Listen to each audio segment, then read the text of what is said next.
වන්ෂෙල් මාධ්‍ය කේන්ද්‍රයේ අධ්‍යාපනික අංශයේ සාඩම්බර ඉදිරිපත් කිරීමක්.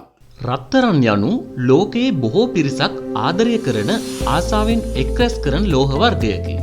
විශේෂයෙන්ම කාන්තාවන් රත්රන් වලට වඩාත් කැමැත්තක් දක්වයි.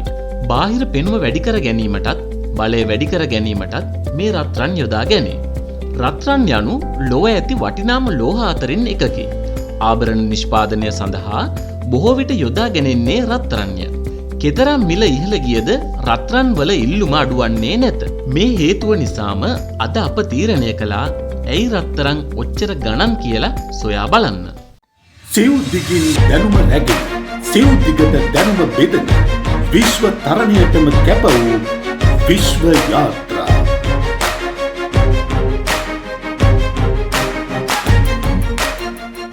මොනවද මේ රත්රන් කියන්නේ? රත්තරන් යනු ලෝහයකි. පැහැයෙන් කහපාටට හුරු මෘදු ලෝහයකි. විද්‍යාත්මකව පැහැදිලි කළොත් රත්රන් යනු පරමාණුක ක්‍රමාංක 79න් දැක්වෙන AU නැමැති සිම්බල් එකෙන් හැඳින්වෙන සාමාන්‍ය පරිසර තත්වයේදී ඝනව පවතින ලෝහයකි. එසේම පහසුවෙන් සකස් කළ හැකි ලෝහයකි. මීට අමතරව රත්රන් වලට ආවේනික විශේෂ ලක්ෂණ කිහිපයක් ඇත. රත්රන් ලෝහය අනෙක් සියලුම ලෝහ වර්ගවලට වඩා පහසුවෙන් හැසිරවිය හැකිය. එක් රත්රන් අවුන්සයක් සැතපුම් 50ක් දක්වා දුරකට දිගු කිරීමට හැකිය. එසේම එක් රත්රන් අවුන්සයක් වර්ගමීටර 9ක තනි පත්‍රයක් දක්වා පැතලි ආකාරයට සකස් කළ හැකිය. එසේම රත්රන් වල තිබෙන ඉහළ සන්නායකතාවය නිසා රත්රන් වලට ඉතා සුළු කාලයක් තුලදී අපගේ ශරීර උෂ්ණත්වය සමග ගැළපීමට හැකියාවක් ඇත. ඒ වගේම තවත් පුදුමයට පත් කරවන කරුණක් වන්නේ රත්රන් ආහාරයට ගැනීමට හැකි ලෝහයක් වීමයි. එයට උදාහරණ අප රටේත් පවතී. අප රටේ පුංචි දරුවන්ට රන් කිරි කට ගෑම යනුවෙන් සිදු කරන්නේ රත්රන් ස්වල්පයක් උරගා කිරි සමග මිශ්‍ර කර පෙවීමයි.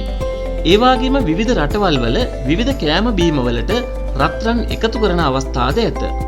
රත්රන් යනු සාමාන්‍ය පරිසර තත්වයක් යටතේ මල නොබැඳෙන ලෝහයකි. රත්රන් කැනීම් තුලින් සොයාගත් පසු ඒවා පිරිසිදු රත්රන් ආකාරයට සකස් කිරීම නිශ්චිත ක්‍රියාවලියක් අනුව සිදුවන්නකි. ඒ පිළිබඳව අප විමසා බලමු. පොළව අභ්‍යන්තර කැනීම් වලින් සොයාගන්නා රන් ලෝපස් කුට්ටි මූලිකවම පතුලේදී සේදීමකට ලක්කර වැඩිදුර කටයුතු සඳහා මෝල් හෙවත් රත්රන් සකස් කරන ස්ථාන සඳහා යැවීම සිදු කරයි. එහිදී එම ලෝපස් කුට්ටි ජලය සමග මිශ්‍ර කර ඇඹරීමකට ලක් කරනු ලබයි. අවසානයේදී ෆ්ලක්ස් නම් වූ රසායනික පිරිසිදු කාරකය සමග රත් කිරීම සිදු කරයි. මේ ක්‍රියාවල් සියල්ලෙහි අවසානයේහි රත්රන් කුට්ටි වශයෙන් ඝන බවට පත් කිරීම සිදු කරයි. රත්රන් නිෂ්පාදනය කරන රටවල් බොහෝමයක් තිබුණද නිෂ්පාදනය කරන ප්‍රමාණය අනුව රටවල් 15ක් හැඳින්වීමට හැක. ඉතිරි රටවල් නිෂ්පාදනය කරන්නේ සමස්තයක් වශයෙන් මෙම ප්‍රධාන රටවල් 15ට වඩා අඩු වගයක් වේ. ලෝකයේ වැඩියෙන්ම රත්රන් නිෂ්පාදනය කරන්නේ චීනයේ. එය ලෝකයේ සමස්ත රත්රන් නිෂ්පාදනයෙන් 11%ක් වේ. එනම් වසරකට ටොන් 368කට ආසන්න ප්‍රමාණයක් චීනය විසින් නිෂ්පාදනය කෙරේ. රත්රන් නිෂ්පාදනයේ දෙවැනි තැන ලැබෙන්නේ රුසියාවටයි. එම ස්ථානයේ ඔවුන් ලබා ගන්නේ 2019 දීය. එතෙක් දෙවන ස්ථානයේ සිටි ඕස්ට්‍රේලියාව පසු කරමිනි.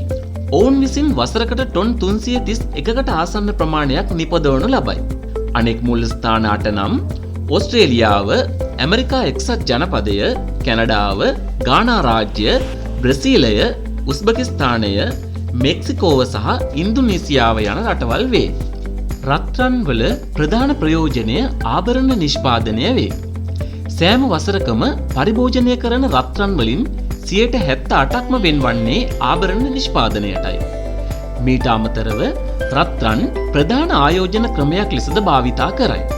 ඉලෙක්ට්‍රොනික උපාංග සඳහාද සමහර වෛද්‍ය සහ දන්ත වෛද්‍ය කටයුතු වලටද විවිධ කෑම සහ මිලාදික මත්පැන් නිෂ්පාදනයටද රත්රන් භාවිතා කරයි.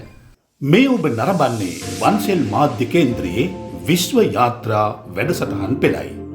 අපව පහතින් නැති සීනුව ඔබා සබ්ස්ක්‍රයිබ් කරන්න. ඔබගේ අදහස් පහතින් ලියන්න. හැම අතින්ම අංක 1 ලෙස සැලකෙන ලෝක බලවතා වන ඇමරිකා එක්සත් ජනපදය රන් අයිතිය අතිනුත් පළමු තැන සිටී. 2020 දෙසැම්බර් වන විට ඔවුන් සතුව රත්රන් මෙට්‍රික් ටොන් 8000ක සංචිතයක් ඇති බව විගණනය කර තිබේ. දෙවැනියට වැඩිම රන් සංචිත ප්‍රමාණයක් සතු රට වන්නේ ජර්මනියයි. එම අගය ඇමරිකාවේ අගයට වඩා හරි අඩකි. මෑත කාලීනව රත්රන් වල මිල ඉතාමත් සීඝ්‍රයෙන් ඉහළ යන ආකාරයක් දක්නට ලැබුණි. 2019 වසරේ සිට ක්‍රමක්‍රමයෙන් ඉහළ ගිය රත්රන් වල මිල ඉහළම අගයක් ගන්නේ 2020 ජූලි මාසයේදීය. එයින් පසු යම් අඩුවීමක් පෙන්නුම් කළද නැවත 2021 මැයි මාසය වන විට ඉහළ අගයකට පැමිණුණි.